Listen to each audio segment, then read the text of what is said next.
생태학에서는 식물 군집이나 조류 군집처럼 일정한 공간 내에 존재하는 모든 종의 무리를 군집이라고 정의한다. 군집에 대해 이해하고 분석하는 데 있어 가장 단순한 척도는 군집 내에서 일정한 면적 안에 있는 종의 수, 즉 종 풍부도이다. 그러나 군집을 구성하고 있는 각 종의 개체수가 모두 동일한 것은 아니기 때문에 종 풍부도만으로 군집의 특성을 설명하기는 어렵다. 이를 보완하기 위해 특정한 표본구에 있는 모든 개체수를 헤아리고 각 종이 차지하는 개체수를 따져 각 종이 차지하는 비율을 구하는데 이 척도를 상대 풍부도라고 한다.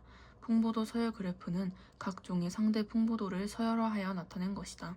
가장 풍부한 종부터 X축의 원점에서 가장 가까운 위치에 표시되고 Y축에는 각 종의 상대 풍부도가 표현된다. 이 과정을 가장 희귀한 종까지 반복하여 얻어진 그래프가 풍부도 서열 그래프이며 이 그래프에 나타난 곡선이 풍부도 서열 곡선이다. 풍부도 서열 곡선에서 곡선의 길이가 길수록 군집에 나타나는 종의 수가 많다는 뜻이며 곡선의 기울기가 완만할수록 종 간 개체수 배분이 균등하다는 뜻이다.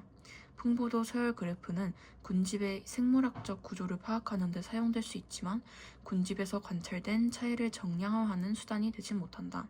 이에 생태학자들은 다양도 지수라는 것을 개발하여 사용하는데 그중 하나가 심슨 지수이다. 심슨 지수란 한 표본에서 임의로 추출된 두 궤체가 같은 종일 확률을 모든 종에 대해 계산한 뒤 더한 값이다. 심슨 지수는 0부터 1까지의 값을 가지며 다양도가 낮을수록 값이 커. 한 표본에 한 종만 있는 경우는 다양도가 0이고 심슨 지수가 1이다. 심슨 지수의 역수를 취하여 다양도를 나타내기도 하는데 심슨 지수의 역수를 심슨 역지수라고 부른다. 이 지수는 다양도 지수 가운데 가장 많이 사용된다. 심슨 지수는 우점도의 척도로 사용된다. 대부분의 군집은 상대 풍부도가 높은 몇몇 흔한 종들로 구성되어 있는데 군집에서 한 종 또는 소수의 종이 우세할 때 이들 종이 우점했다고 한다. 우점도는 다양도와 반대되는 말이기 때문에 우점도의 척도로 심슨 지수가 사용되는 거다. 일반적으로 우점하는 종은 군집 내대 되는 말이기 때문에 군집 내 다른 종을 희생시켜 그 지위에 오르기 때문에 이들은 주어진 환경 조건 하에서 우세한 경쟁자라고 할 수 있다. 그렇다고 우점종이 군집에 가장 큰 영향을 주는 종이라고 말할 수 없다. 풍부도에 비하여 군집에 큰 영향을 주는 핵심 종이 있을 수 있기 때문이다. 예를 들어 아프리카 남부 사바나나 서식하는 코끼리는 우점 영향을 주는 코끼리는 우점종은 아니지만 많은 양의 관목과 교목 등의 식물을 섭취하고 뿌리를 뽑아버리기 때문에 사바나의 식물 생장에 크게 영향을 미치는 핵심종이다. 군집에서 중요한 위치를 차지하는 핵심종을 제거하면 군집의 종 풍부도, 다양도 등이 크게 변화하기 때문에 핵심종의 군집에 대한 효과는 상대 풍부도에 비례하지 않는다. 풍부도, 다양도 등이 크게 변화하기 때문에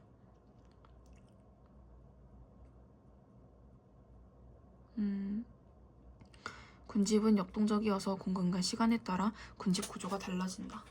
일정한 공간에서 시간에 따라 군집 구조가 바뀌는 것을 천이라고 한다. 어떤 공간에 최초로 정착한 종은 시간이 지남에 따라 그들의 수가 감소하고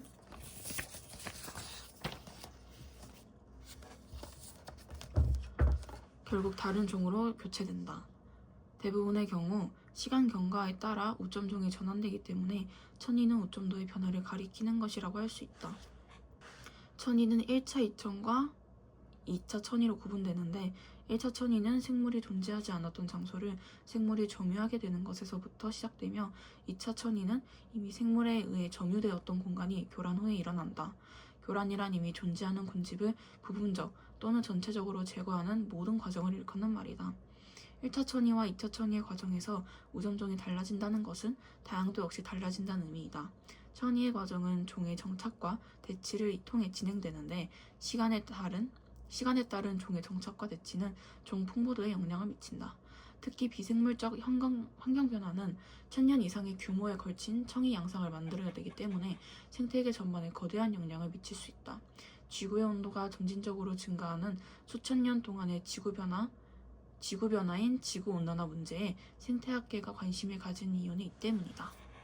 인간의 몸은 생물체를 이루는 기본 단위인 세포로 이루어져 있다.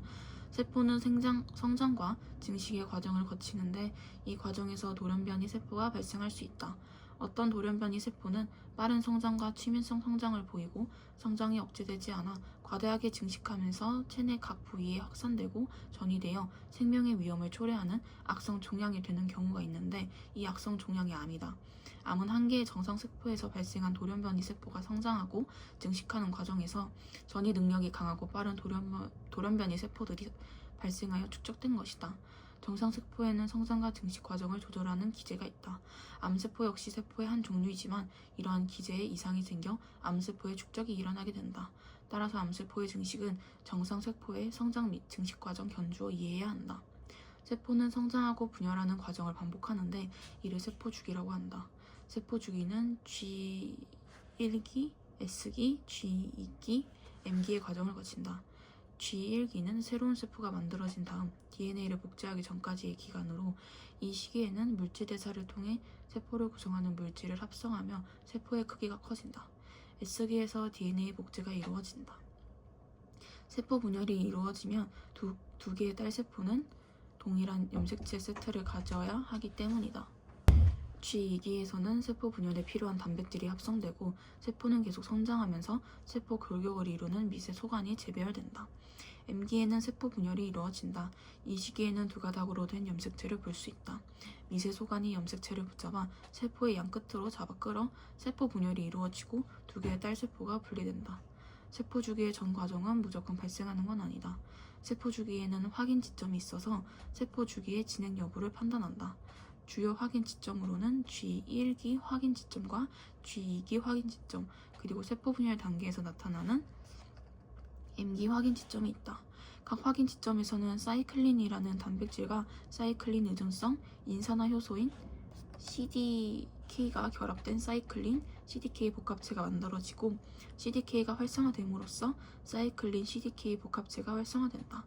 사이클린은 세포 주기의 각 시기마다 합성과 분해가 일어나는데 사이클린이 합성되어 일정 농도 이상이 되었을 때 CDK와 결합하고 사이클린이 분해되어 농도가 떨어지면 CDK와 분리된다. CDK는 사이클린과 달리 세포 주기 동안 계속 비슷한 농도로 유지되기 때문에 사이클린은 CDK의 활성에 중요한 역할을 한다. G1기 확인 지점에서는 사이클린 D와 CDK가 결합한 G1CDK가 활성화되어 DNA의 손상 유무, 세포 주기를 시작하라는 신호 등이 확인됨으로써 세포 주기를 계속 진행할지 여부가 결정된다.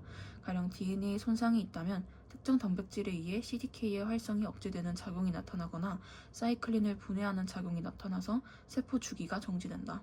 세포 주기의 정지 후에 DNA 복제 및 수성 과정에 관여하는 효소들의 작용으로 DNA 복구가 이루어지면 세포 주기는 계속 진행된다.